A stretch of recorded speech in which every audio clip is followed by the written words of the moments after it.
everybody, I'm Patrick. And I'm Chris. And welcome to another J Music Weekly Top 5 video, where we look at the weekly Oricon singles charts in Japan and determine our own list of what we think were the greatest songs of that week. Now, unfortunately, some of you may have realized that we actually did not upload a video last week. We uploaded a note instead. The only reason why is I was really sick, unable to do a lot of things, very busy. Chris himself was also very busy too, and he was able to actually write up a note to give you guys in place of that. But don't worry, from here on out, we should be good to go, unless any other emergencies happen, but stay tuned. But we digress. As always, we determine the top 5 every week by judging the songs with a special judging criteria that we like to call the CASP Method. C-A-S-P. Now, as always, this very crucial and critical acronym is important in judging these songs because it helps to give all the songs for the week a fair trial, so to speak, I guess, you know, so that we may actually not just be biased on it. Yeah. And this acronym stands for C for composition, A for accessibility, S for sophistication, and P for presentation. All totaling up to 40, you know, a score out of 40 points. If you want to find out more about that judging criteria, just look down in the description below.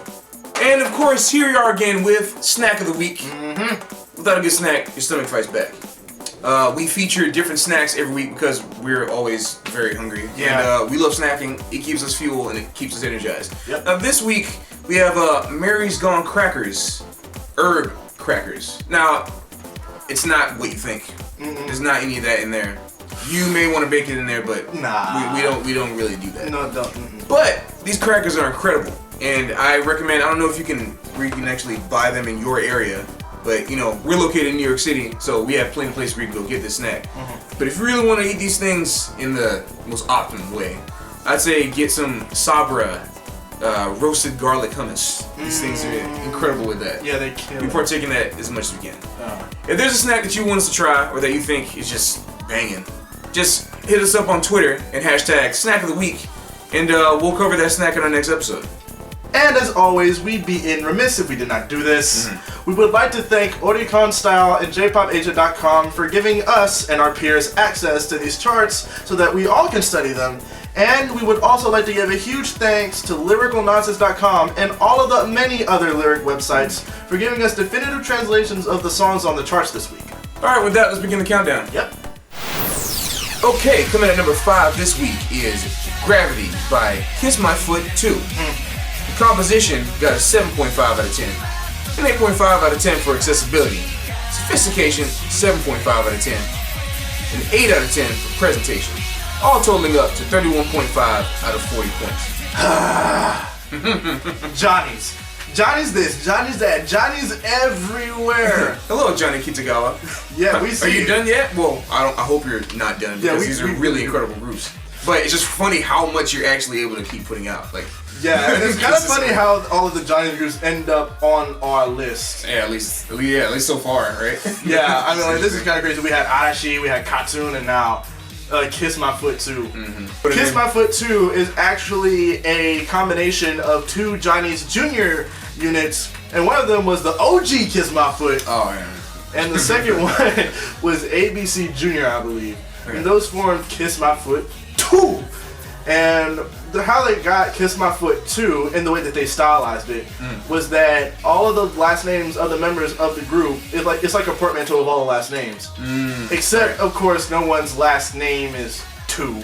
Right, of course. Actually, the person that makes up the 2, one of the first syllables in the last name is ni. And ni in Japanese is 2, so Kiss My Foot 2. Or Kiss My Foot Knee. It's like too many body parts to go ahead and kiss. Yeah. So, but the thing that got me about this was I really like the melodicism in the, again, with a lot of these groups that are coming out that you're starting to see on the list, is that there's always some kind of like neo soul R&B type singing, like inspiration. You know what I'm saying? Like kind of bluesy, kind of like, you know, the different American aesthetics that a lot of these J-pop groups are starting to experiment with, but also with their own unique rhythm, which is, you know, always amazing to consider. And overall, I think that this deserves a spot on the list. Yeah, I mean, I'm a sucker for like a dubstep drop, so like. Oh yeah, right. They did have the different dubstep things. I mean, it's like a lot of pop music nowadays are using dubstep's like a means of like tension or like release going from like the bridge to kind of tie into different themes and stuff like that. Yeah, and how the choreography interweaves with the drop too is kind of interesting. Yeah. But yeah, this song was just amazing. The video was on point. Really not much else to say about that. And coming in at number 4, not too far ahead, is Unlock by, oh my goodness, Cartoon.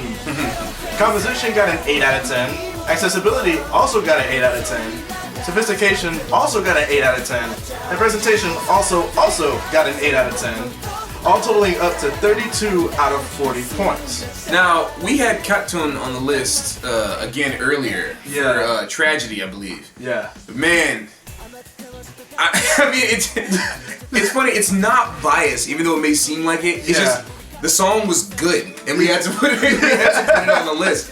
But it's like Johnny Kitagawa is like I don't know, man. I don't know how still at his age like still able to pump out really good groups, and I really gotta find out more about the composer of this stuff.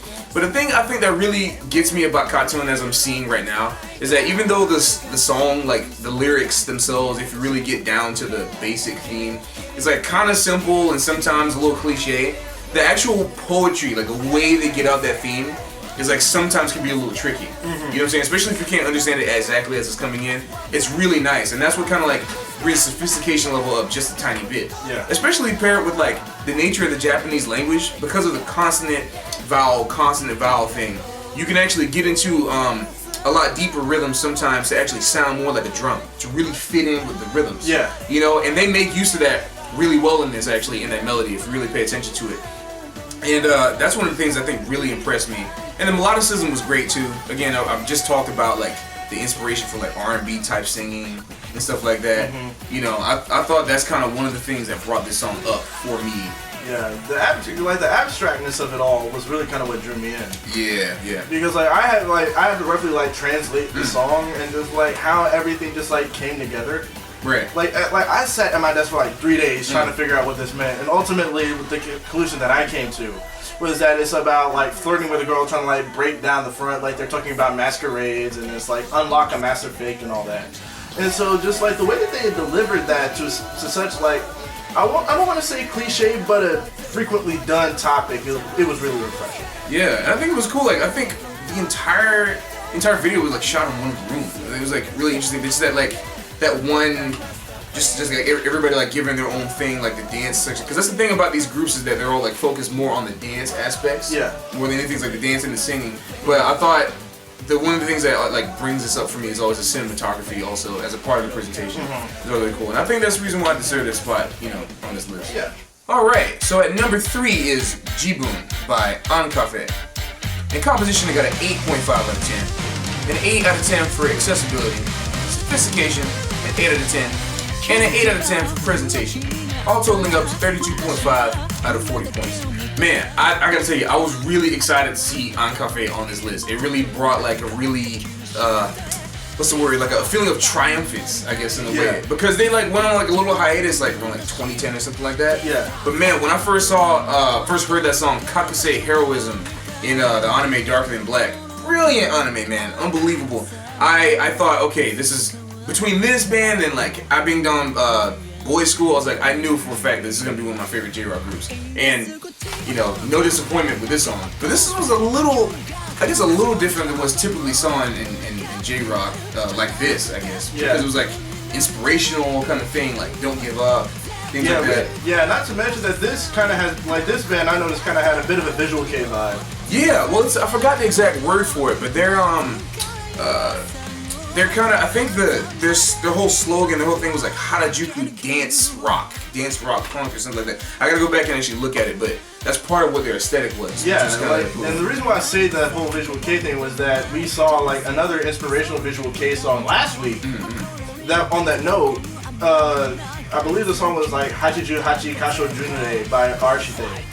And like it's like seeing those, like with those being like my first like actual experiences with Visual K, and with what I've heard and what I've studied about Visual K in the past, I think it's just kind of nice to see, like, I'm not sure if the shift is going to be like necessarily permanent, but to see a shift in like the current music and the current culture rather, like just to see those shifts happen is just kind of an interesting thing to see. Yeah, I mean, at the same time, we got to talk about that little the little intro to the video, like the whole like urinal thing with like the squirt gun. It's like totally their vibe though. This was funny about it. They have this balance of like seriousness and then the joking.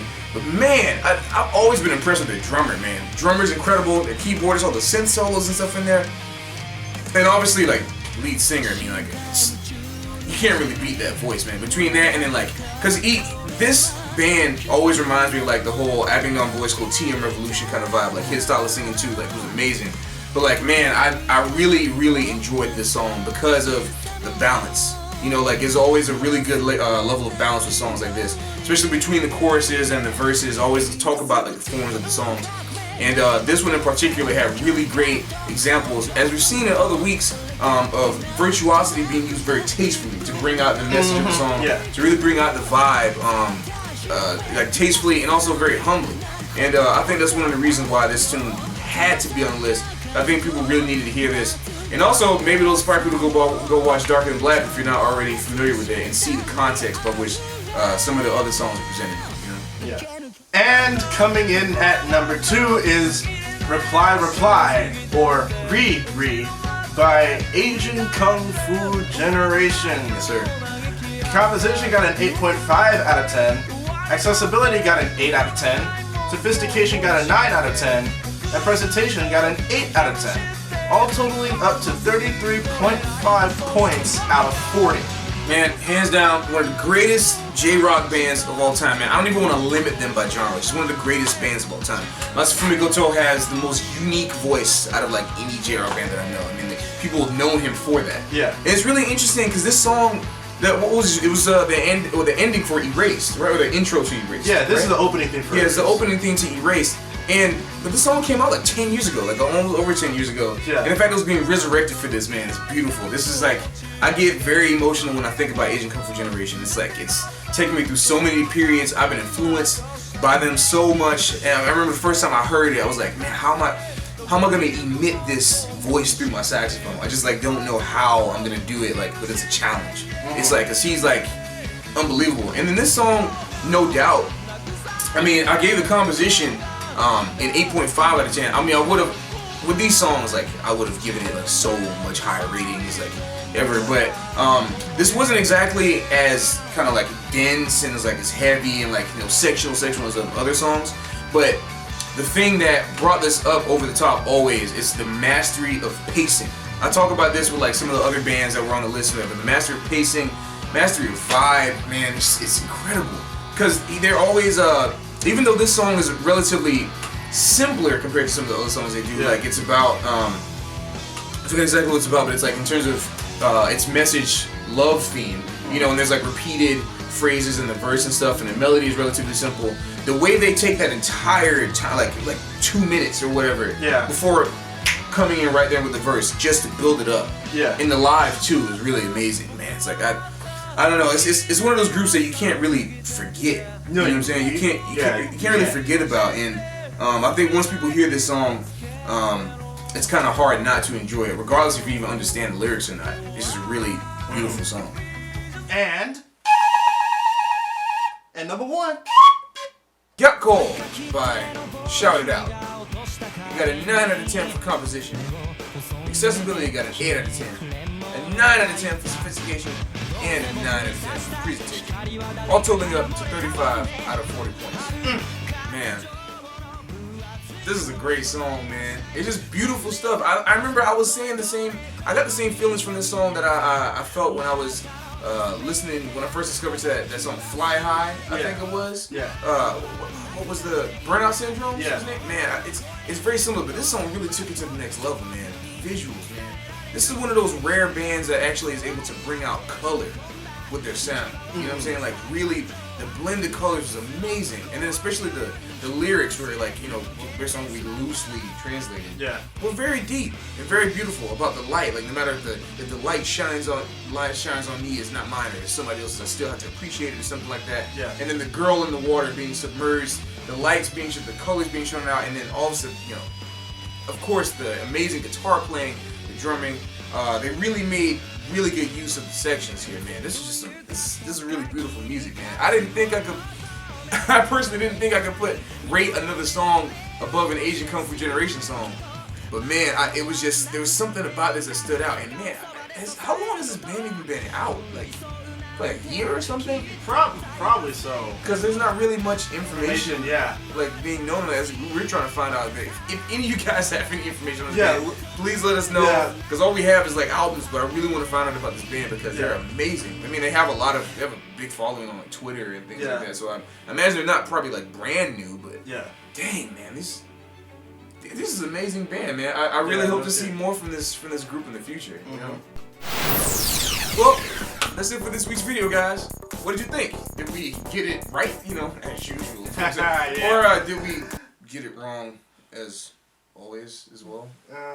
Either way, tell us what you think in the comments below on Twitter or Facebook, wherever you want to let us know. We love keeping engaged with the community, and always we do comment back whenever we can because we love to hear what you guys think and we want to stay in communication. If you like what you saw, feel free to give it a big thumbs up and feel free to hit the subscribe button in the box below. And if you want to keep up with what we've been doing, you can go to www.jmusicband.com. And if you want to keep up with us real time, you can like us on Facebook at facebook.com/jmusicband, and you can follow us on Twitter and Instagram, both of our handles being jmusicband. We always keep on doing stuff and we like to keep y'all updated, so just join in on the fun with us. Why not? So as always, thank you so much for watching this video. We really hope you enjoyed it. Don't forget to recommend us a snack of the week on Twitter. And if you want to see more J Music Ensemble related things in the meantime while we're making this video, click over here.